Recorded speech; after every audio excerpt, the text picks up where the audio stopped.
El 15 de septiembre de 1821, Honduras se independizó de España junto a Guatemala, El Salvador, Nicaragua y Costa Rica. Se unieron a México y 2 años después conformaron las Provincias Unidas de Centroamérica, el proyecto federal. 200 años después nos encontramos celebrando el bicentenario de la independencia.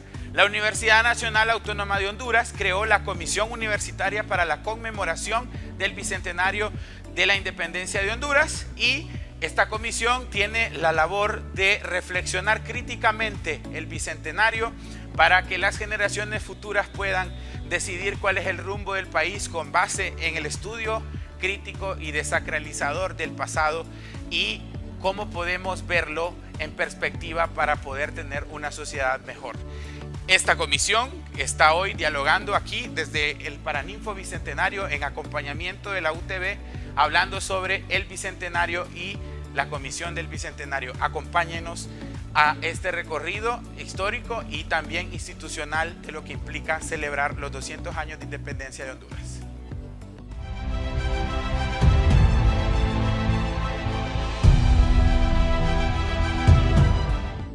El 15 de septiembre de 1821, las 5 provincias del Reino de Guatemala, que constituían la parte fundamental de las colonias centroamericanas, se convirtieron en países y decidieron 3 años después de haberse unido a México convertirse en una república federal. Han pasado 200 años desde entonces y los países centroamericanos tienen dinámicas socioculturales, económicas y políticas muy parecidas, pero la historia es común y repetitiva en los 5 países originales, dado que ahora Centroamérica tiene 7 países identificables políticamente. Esa realidad compartida es que no se logró consolidar el Estado Nacional, no se lograron construir procesos de abrir las instituciones y el Estado a la gente, pero sobre todas las cosas no ha habido una construcción de ciudadanía que sea lo suficientemente incluyente como para que podamos tener estados nacionales fuertes bajo la lógica del liberalismo clásico y de lo que implica el Estado Nacional. Estas y otras cosas han sido analizadas durante todo el año y seguirán siendo analizadas en el Bicentenario de la Independencia, que se ha convertido en el tema a analizar por parte de las universidades, las instituciones culturales del Estado y todo el andamiaje montado en toda Centroamérica para reflexionar sobre estos 2 siglos de independencia republicana y de estados nacionales en Centroamérica. Básicamente, la reflexión con la que queremos iniciar este programa es preguntándonos qué tan profunda ha sido la penetración o la influencia del Estado Nacional en los 200 años que tenemos de existir como países, y si realmente la carga identitaria, si realmente las culturas centroamericanas, si realmente los pueblos centroamericanos se sienten identificados, integrados y parte del Estado Nacional como modelo de organización que se creó después de la independencia en 1821. Voy a dar la bienvenida a mis invitadas el día de hoy, que son miembros de la Comisión del Bicentenario. Vamos a empezar inmediatamente por la arqueóloga Carmen Julia Fajardo, que es la jefa del Departamento de Antropología de la Universidad Nacional. Bienvenida, maestra. Qué gusto tenerla aquí. La doctora Lidia Calix, del Departamento de Arte de la Facultad de Humanidades y Artes de la Universidad Nacional Autónoma de Honduras. Y tenemos a la estudiante de la carrera de Historia, Andrea Mendoza. Bienvenida, Andrea, qué gusto tenerte por acá. Estamos cumpliendo 200 años como país y eso obviamente tiene muchas implicaciones, y la historia ha sido bastante instrumentalizada, hay que decirlo, en estos contextos nuestros. Bueno, si lo vemos en perspectiva analítica y crítica, la historia en realidad es un discurso bastante ficcionado, lleno de tradiciones que el Estado fue inventando. Lo podemos ver en autores, por ejemplo, Terence Ranger y Eric Hobsbawm en La invención de la tradición, donde habla de que el Estado crea toda una religión secular durante todos estos 200 años para que veneremos al Estado, seamos obedientes al Estado y nos integremos en el Estado. Pero más allá de eso, el Estado hoy en día, en 2021, a 200 años de independencia, culturalmente está totalmente separado de la carga y de los rasgos identitarios, de lo que solemos llamar, bajo un enfoque teórico básico, identidad nacional. Maestra, ¿esto es así? ¿Y por qué se debe, más allá de la cuestión histórica, por qué es tan fuerte la cultura en los pueblos centroamericanos y por qué el Estado ha sido tan incapaz de entenderla, de sistematizarla, de difundirla y de interactuar, hacer ese diálogo con los pueblos y con las identidades de los mismos?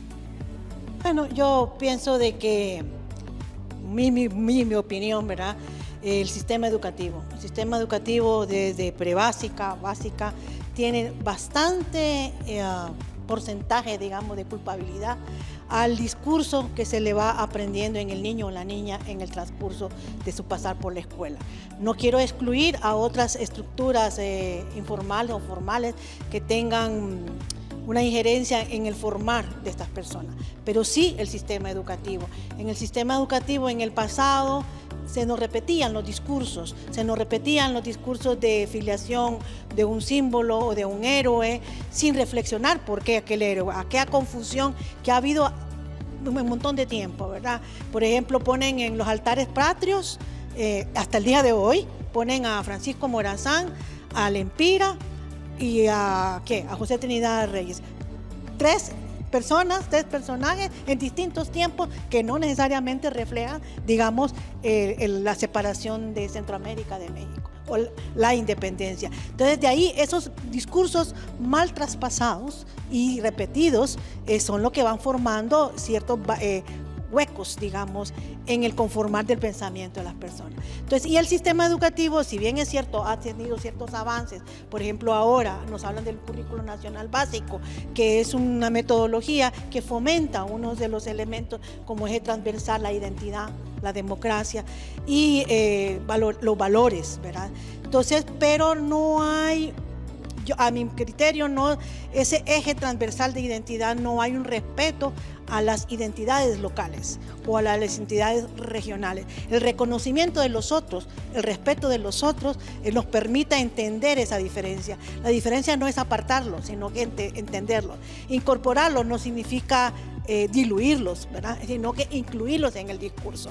Entonces, las celebraciones actuales del Día de la Independencia, ahora que tenemos 200 años, la reflexión, si usted hace un recorrido por Honduras y algunos lugares, bueno, por las circunstancias que tenemos ahora son diferentes las formas de celebrar o de conmemorar mejor. Pero en el pasado eran danza folclórica, esa confusión de héroes y símbolos, ¿verdad? Entonces, los textos escolares tampoco han fortalecido o no se han alimentado, digamos, en cambiar ese discurso. Entonces, ¿cómo queremos que el Estado, la estructura a través del gobierno o a través de sus instituciones que se dedican a o tienen su quehacer en el fomento, en la difusión de la cultura y todo, o la academia, ¿verdad? Si no cambiamos esos discursos dentro de los textos o en la forma como damos. En nuestra universidad todavía en algunas asignaturas generales se repite el discurso. Entonces yo no sé si es porque venimos cargados del pasado y no nos modernizamos, ¿verdad?, en nuestros discursos, pero creo yo que hay una tarea súper importante que es reformas a los textos, a los planes de estudio.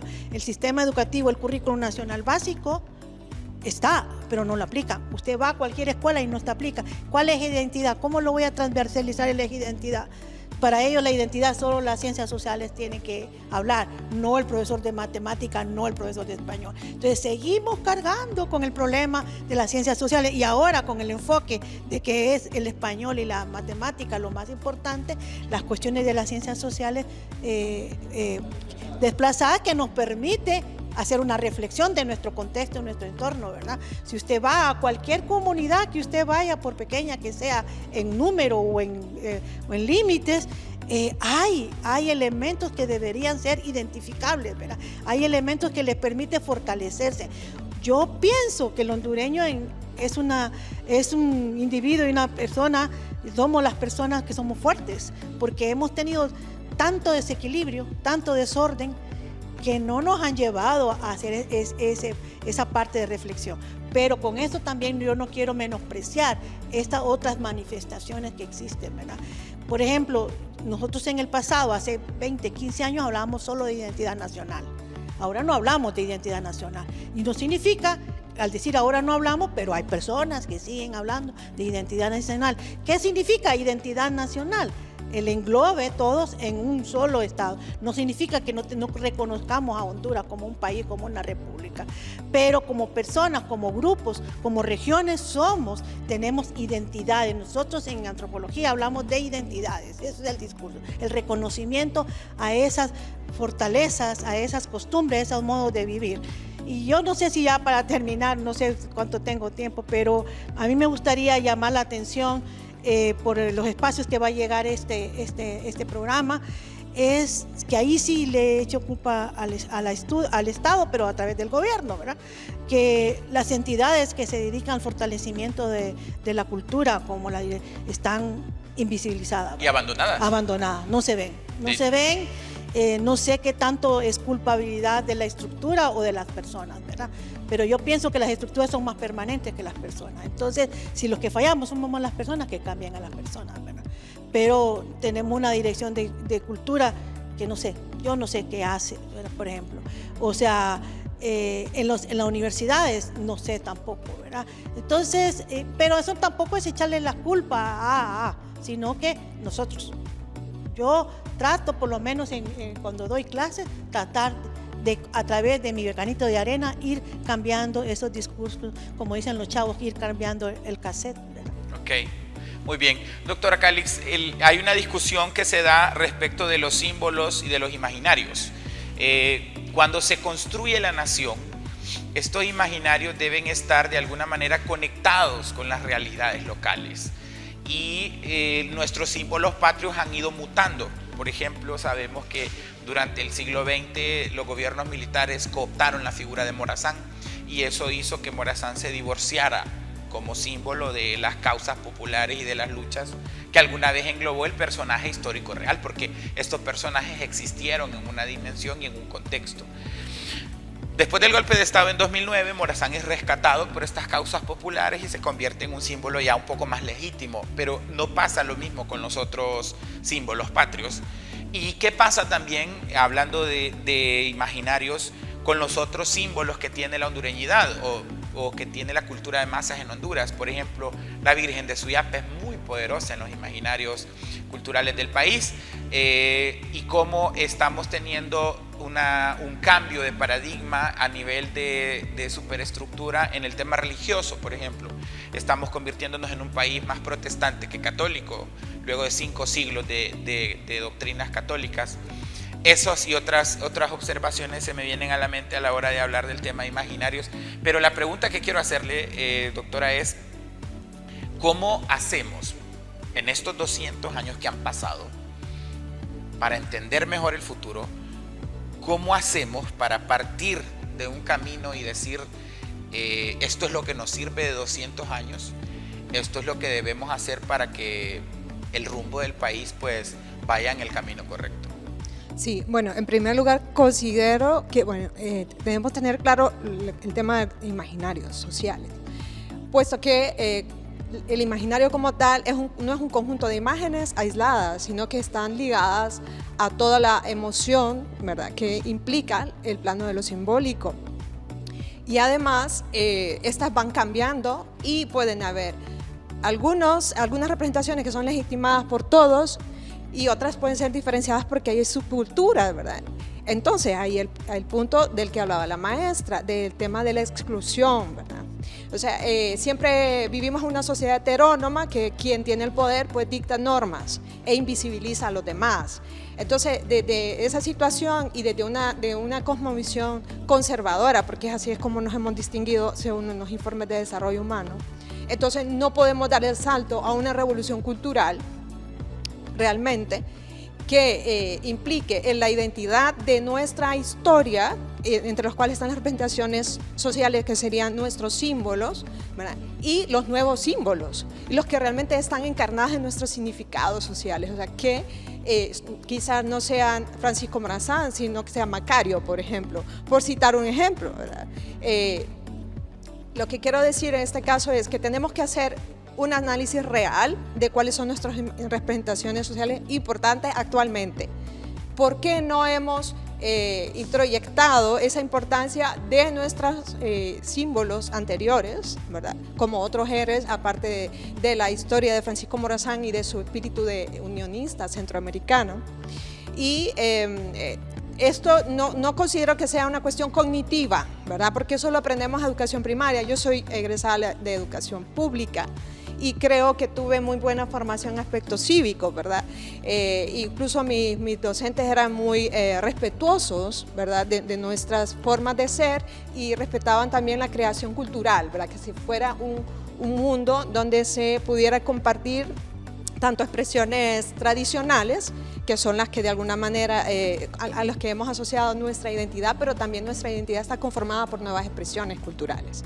Entonces, desde el momento en que excluimos esas nuevas formaciones y esos nuevos símbolos, entonces estamos siendo una sociedad pues excluyente y no hay un multiculturalismo reconocido, ¿verdad? Entonces creo que nosotros podríamos en primer lugar, reconocer esas nuevas formas de sentir, de creer y en qué creemos como comunidad, ¿verdad? Y que esté impregnada de qué tipo de valores, porque hasta el momento hemos visto, bueno, tantos movimientos sociales que han denunciado una cantidad de contravalores, lo diría yo, contravalores que permanecen, como la astucia, ¿verdad? O como la corrupción, que no es un valor en sí, es un conjunto de contravalores, ¿verdad? Pero que permanecen ahí como si fueran naturales y los asumimos como tal. ¿Y por qué pasa eso, verdad? Entonces, en la medida en que reconocemos, nosotros como academia habríamos de dar esas oportunidades de ver, de hacer visibles todas esas nuevas formas de representación y ligarlas al tema de la reflexión, del debate, porque en la medida en que tenemos una educación de debate, ¿verdad? Cuestionamos y entonces nos empoderamos y vamos hacia la autonomía y hacia la lucidez que nos ha sido negada por prácticas contrademocráticas. Entonces, ¿cómo queremos ser un país democrático si lo que hacemos es no practicarlo en el aula, ¿verdad? Por ejemplo, de clases.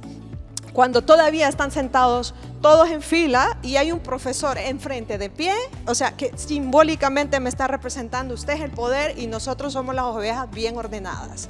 Entonces, o sea, hay cosas que son visuales y hay cosas que son prácticas y son cotidianas, pero todavía no las soltamos. Entonces tenemos que reflexionar en torno a ellas para que realmente podamos reconocer las diferencias, las minorías, ¿verdad? Estos nuevos símbolos, estos nuevos significados, además de los nuestros, los tradicionales, ¿verdad?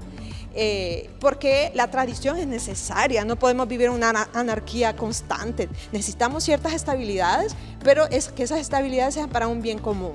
Entonces, no vamos a tener empatía en la medida que seguimos apañando la corrupción y todas las prácticas que son nocivas para la sociedad. Entonces, creo que lo podemos hacer a través del debate, de lo que estamos haciendo con el Bicentenario, de recordar la memoria histórica es importante, pero también el debate, porque no podemos solo escuchar sin participar. Y desde luego usar la parte simbólica, la parte visual, porque está llena de la emoción que hace que fijemos ese significado en nuestras prácticas sociales. Perfecto. Andrea, hay 5 millones de personas en este país que son menores de 35 años.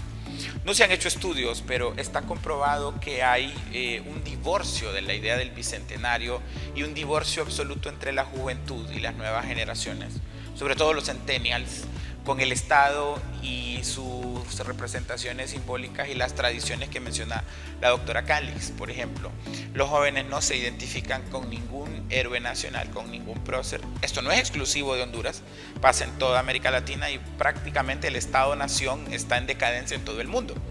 Estamos en esta época en la que el postcapitalismo ha degradado la figura del Estado-nación para favorecer los intereses individuales y particulares, y eso nos tiene en una crisis que la posmodernidad ha tratado de entender y no ha podido, ¿verdad? Y no la vamos a resolver en este programa.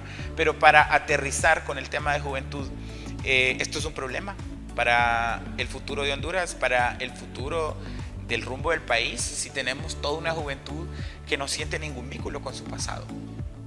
Sí, absolutamente, y comparto las opiniones de las doctoras. El sistema educativo, desde que estamos en la escuela, nos dice, estas figuras representan estos valores, valores que nos dicen en la casa, que nos repiten las abuelas, que nos repiten las mamás, pero valores que se transforman al final en, si no cumplís esto, te pego, o tienen una connotación muchas veces de castigo.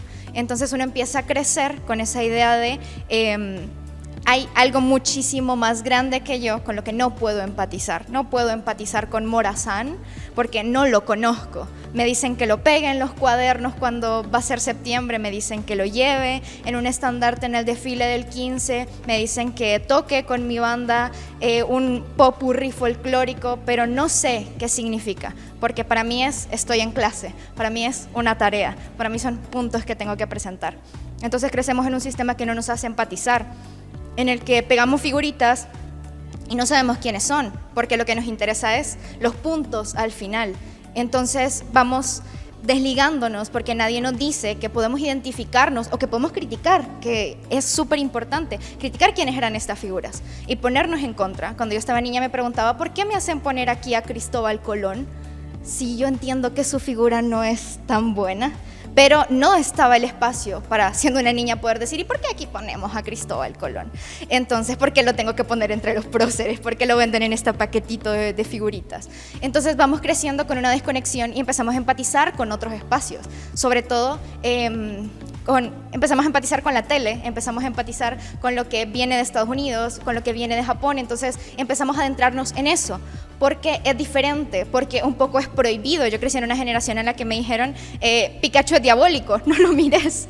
Entonces uno empieza a empatizar con otros aspectos, con otros países, y se siente mucho más conectado porque uno siente que es suyo. Con otras alteridades. En este caso, Michel Foucault habla en Vigilar y Castigar sobre la existencia del Estado como una estructura eternamente ejercedora de violencia, y que esta violencia, dicen otros autores, es legítima.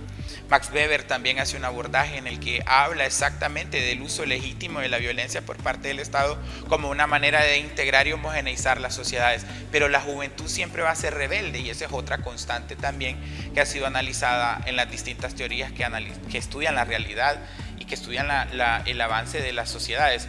Entonces podemos decir que ante la carencia, y en este primer segmento para que vayamos aterrizando un poco la discusión, podemos decir entonces que estamos en una crisis de sistema, en una crisis orgánica que se da, pero la sociedad hondureña como tal no está en crisis, porque la sociedad hondureña sí ha encontrado subterfugios y espacios en los que ha podido identificarse, en los que ha podido crear estos nichos que el Estado no ofrece. Y el Estado lo que ha hecho es arremeter contra estos nichos y contra estos espacios, estigmatizarlos y revictimizar a un pueblo que ya ha sido victimizado por la violencia ejercida, ¿no? Tal es el caso de las maras, por ejemplo, los géneros musicales que se consideran moralmente prohibidos, y hablando ya de la cuestión de las subculturas urbanas y de todos los espacios nuevos que nos ofrece la liquidez del mundo en el que nos movemos, estos nuevos imaginarios y la globalización nos tienen entonces ante un debate que concluye con una sola premisa, y es que la hondureñidad no está en crisis. Es el Estado y el concepto burgués liberal de la hondureñidad lo que está en crisis. ¿Cierto, maestra? Sí, así como lo plantea, pues sí, ¿verdad?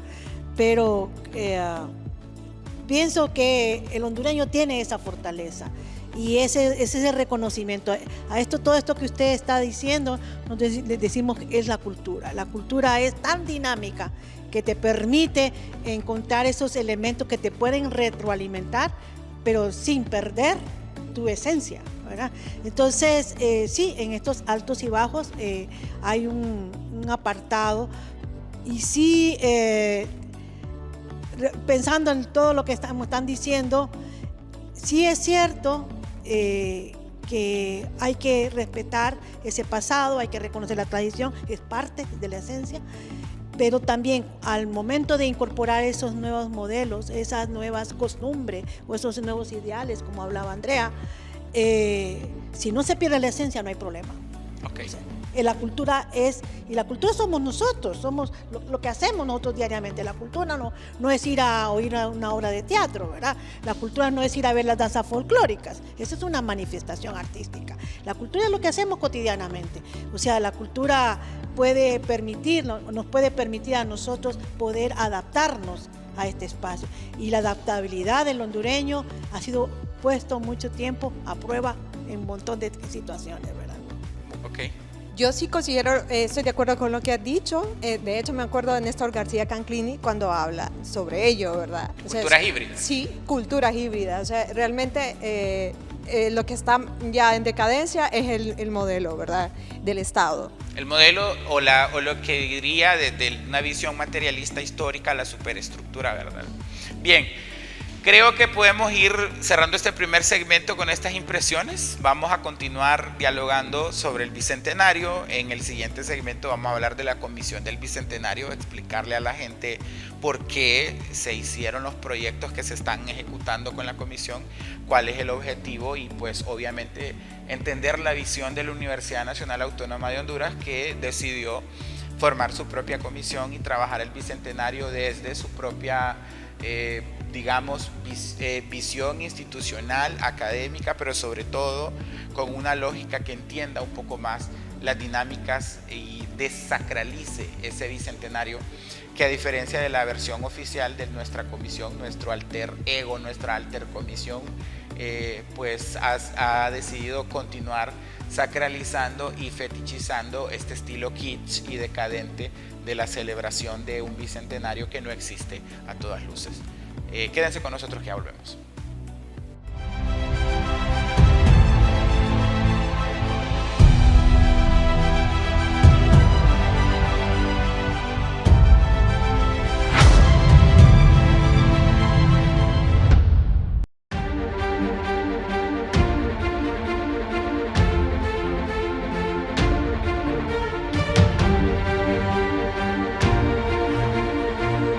Estamos complacidos por el hecho de haber tenido el honor en una fecha tan emblemática como esta, de poder presidir esta casa de estudios y iniciando la celebración de los 200 años frente a la estatua del Padre Trino, izar esa bandera y dirigirme a la comunidad universitaria. Es un orgullo muy especial que realmente me marcará. Y digo esto porque de aquí que haya otro centenario, ninguno de los presentes estaremos, evidentemente. Sin embargo, es un momento icónico en la vida nacional. Lastimosamente coincidió con un año político, hubiese querido que no fuese así para que no le diera sombra el proceso político a un evento tan importante como es celebrar estos 200 años. Pero sobre todo, que estos 200 años, esta celebración, nos sirva a nosotros para reflexionar como hondureños, como país. ¿Es realmente esta la Honduras que esperaban los próceres de la patria en aquel momento, hace 200 años? ¿Es esto lo que pretendían construir, que pretendían que hubiese para la hondureñidad? ¿O pensaban en otra cosa? Sería interesante poder elucubrar al respecto. Sin embargo, creo que como universidad hemos avanzado mucho, hemos demostrado capacidad y necesitamos continuar haciéndolo. Tenemos que, como universidad, ser conductores del pensamiento nacional de alguna manera, si no conducir, pero sí por lo menos contribuir de una manera propositiva a la forma en que los hondureños debemos pensar, debemos comportarnos y poder dar ese grano importante, no de arena, sino que de concreto, para decir qué es lo que tenemos que hacer los hondureños para que podamos llegar a puerto seguro.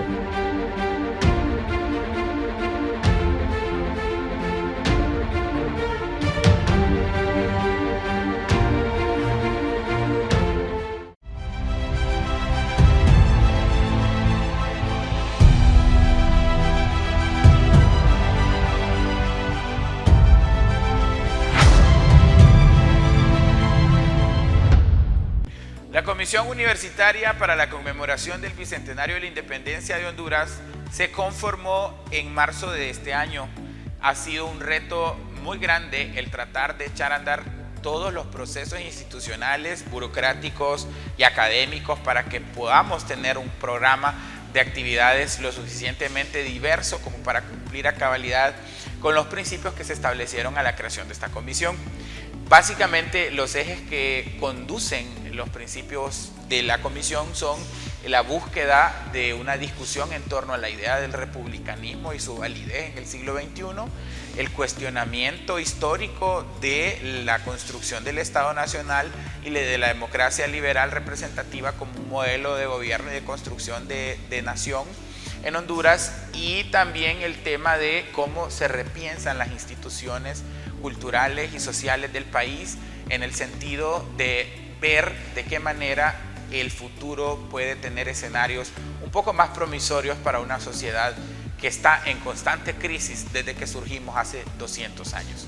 Esta comisión fue conformada y las 3 invitadas que tenemos hoy en el programa han sido parte de la misma desde sus inicios, y muchos de estos retos, muchas de las preguntas que nos hacíamos eran cómo íbamos a hacer un programa conmemorativo del Bicentenario, el PROCOBI, que fuera lo suficientemente incluyente y con proyectos que tuvieran una perpetuidad, porque el problema es que en Honduras es que celebramos las cosas, pero nadie sistematiza para futuro ni deja nada sentado para el futuro. Entonces, uno de los principios, podríamos decir los indirectos, era ese, ¿no? Buscar la permanencia de los proyectos que se iban a hacer.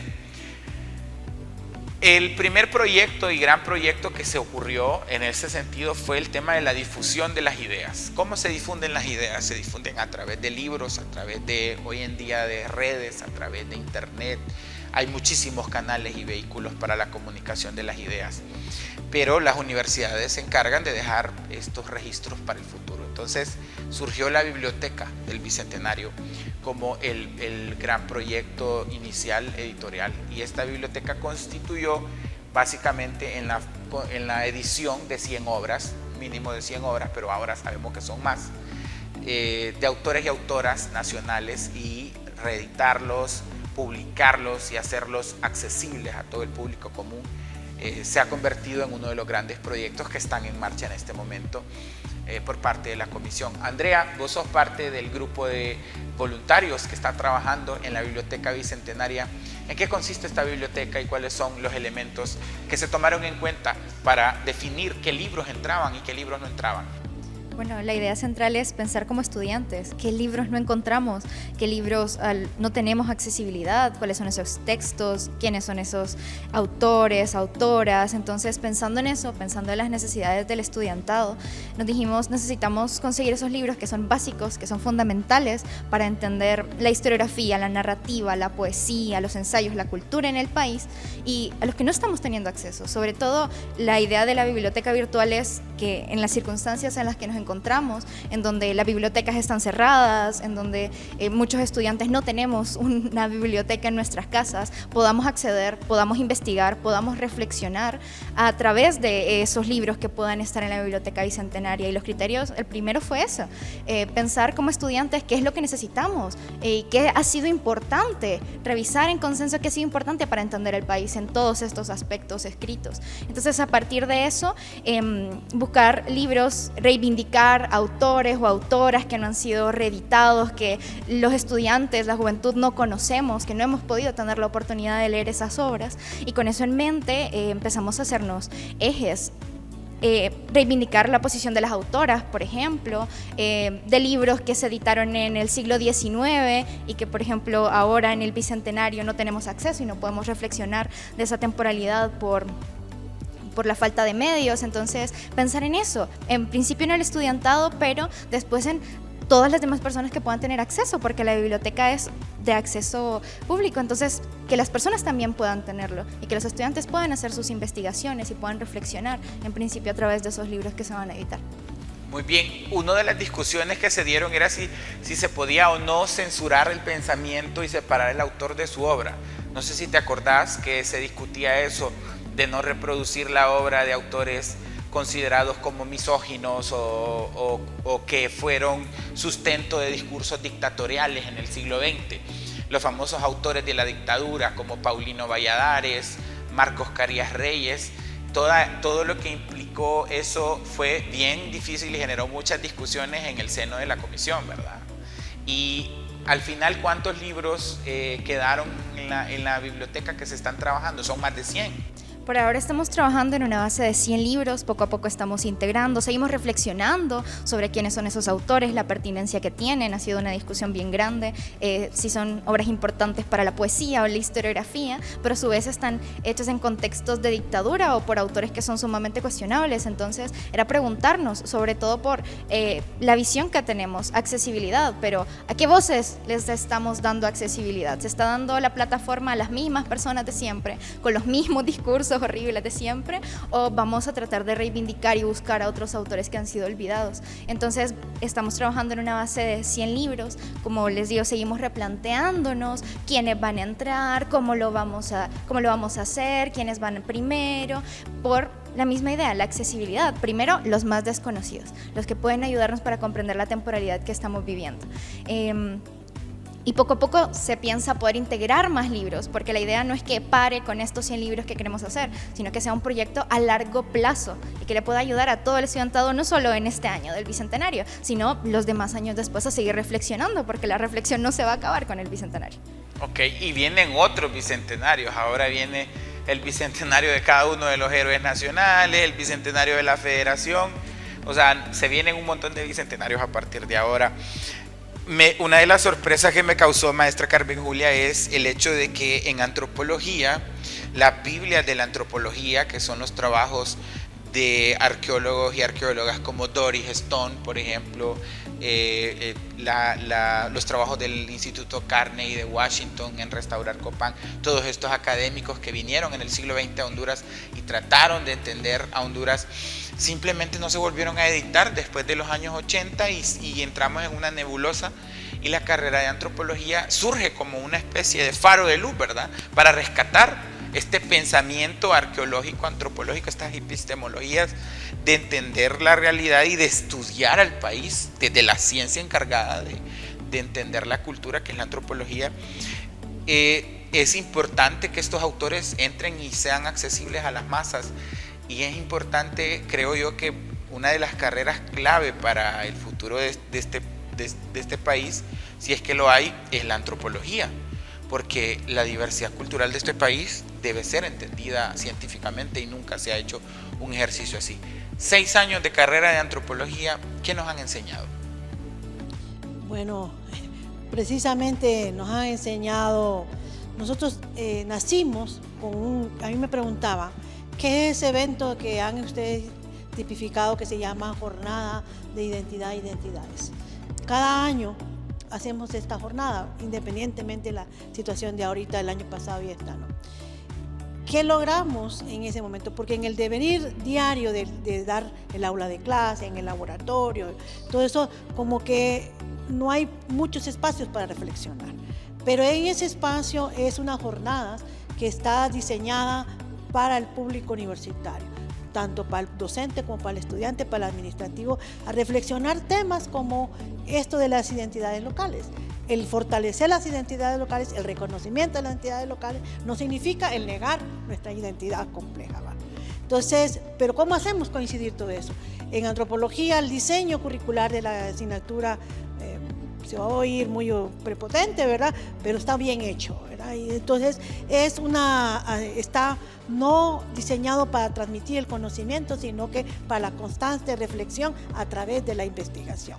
El punto fuerte de la licenciatura en antropología es la investigación. Y pues tuvimos, por ejemplo, hace poco dentro del programa de la QVC, un foro muy importante de discusión, ¿verdad? Que era precisamente la educación intercultural universitaria. Entonces, eso permite, hace poco, la semana pasada tuvimos otro evento dentro de la QVC también, que diría, ¿y por qué estos eventos entre la QVC si la QVC es una comisión de conmemoración del Bicentenario y todo el mundo innegablemente lo relaciona con la parte histórica? Y no es así, ¿verdad? Es el fortalecimiento de la persona, del individuo, del ser humano en su entorno, y en este caso estamos hablando de Honduras y en Centroamérica. Entonces, cuando nos dieron esta conferencia y tuvimos un enlace con una gente del Perú, nos habla de cómo se vincula la gente a estos elementos que están en los museos. La gente, las comunidades con, en este caso podría ser con los símbolos patrios. Pero yo vi la QVC de un principio como este espacio idóneo, donde se nos permitiera reflejar precisamente para qué somos buenos, para qué servimos. Para antropología no es Indiana Jones, antropología no es el hippie que anda con su nota de campo ahí fumando, ¿verdad? O viendo el aire. La antropología te permite precisamente hacer este encuentro con las comunidades, con las personas, te permite tratar de entender a esas personas, no desde el punto de vista mío, del punto de vista de ellos. En este devenir hay diversas temáticas que no es exclusiva de la antropología, estamos claros. Pero, por ejemplo, nuestra relación como la carrera de antropología con el Instituto de Antropología e Historia, por ejemplo, donde usted hablaba de esa gente que fue por esa entidad donde venían, es la unidad como que un poco más identificable, ¿verdad? Que puede tener relación. Pero hemos sido la unidad que no nos permiten ir más allá en ese vínculo.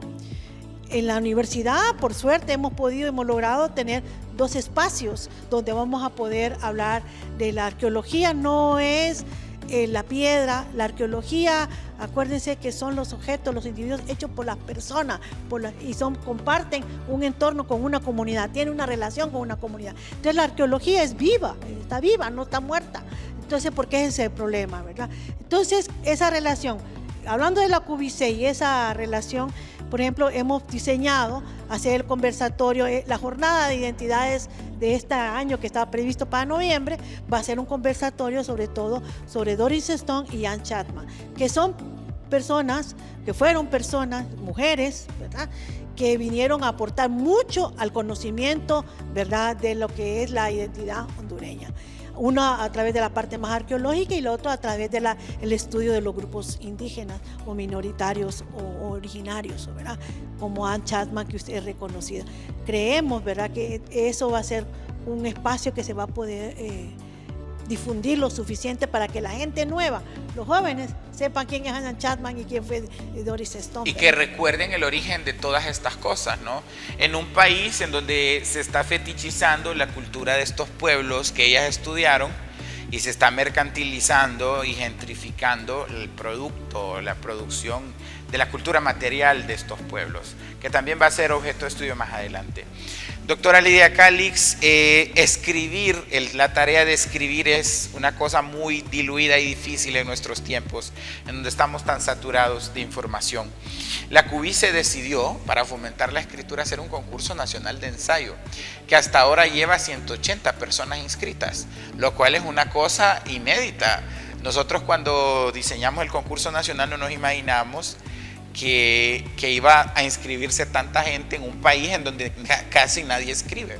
De hecho, solo se han publicado 2 libros este año con un tema histórico, lo cual nos dice mucho del grave problema que tenemos de escribir y difundir ideas. ¿En qué consiste el CONEU?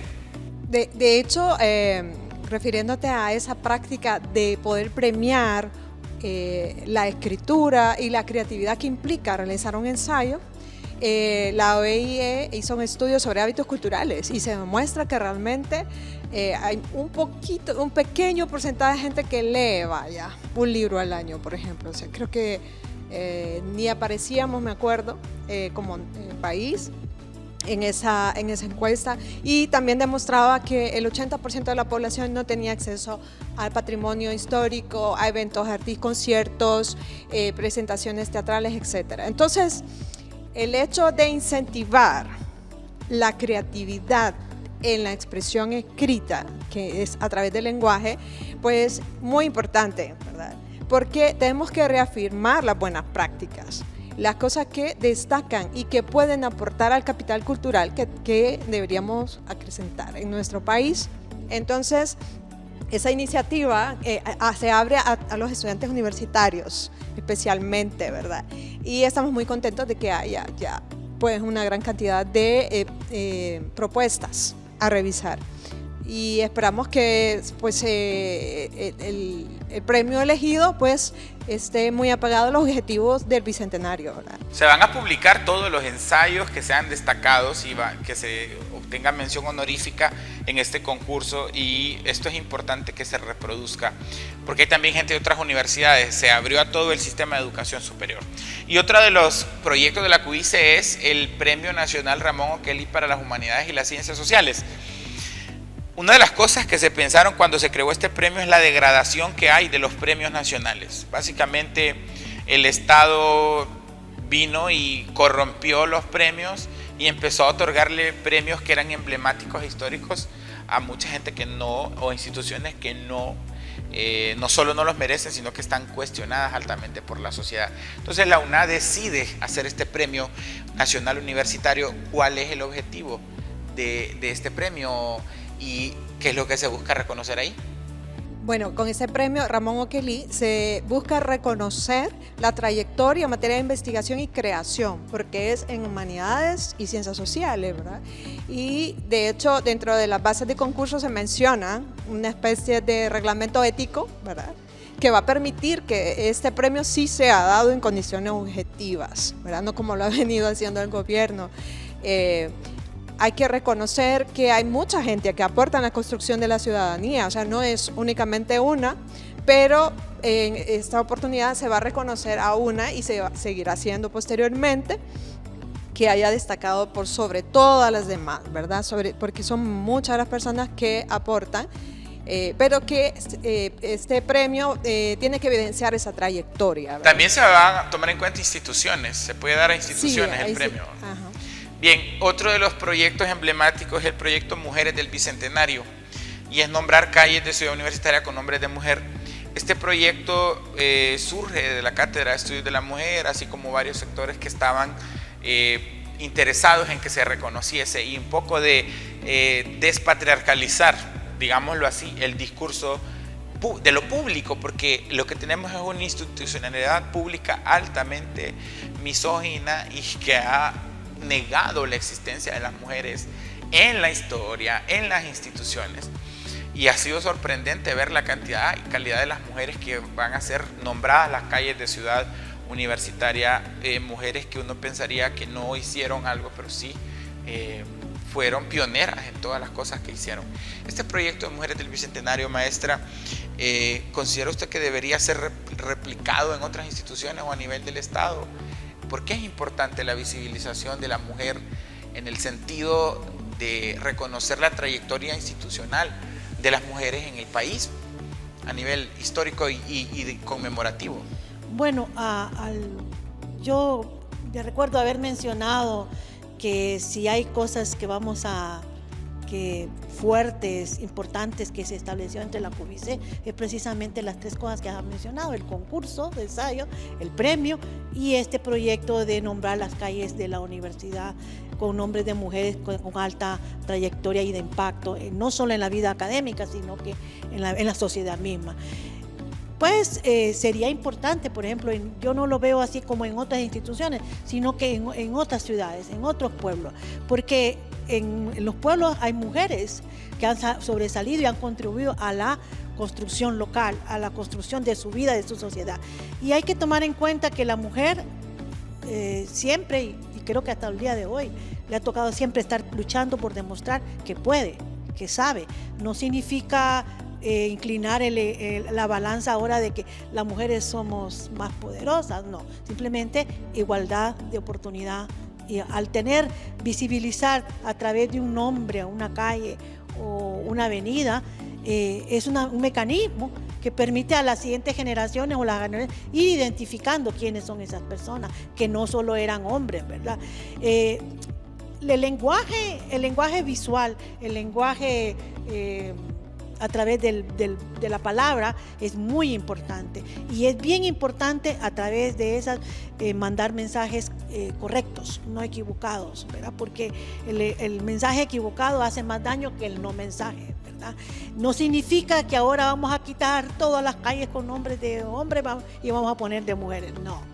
O sea, hay que recuperar los individuos, las personas. Somos seres humanos y compartimos este espacio, ¿verdad?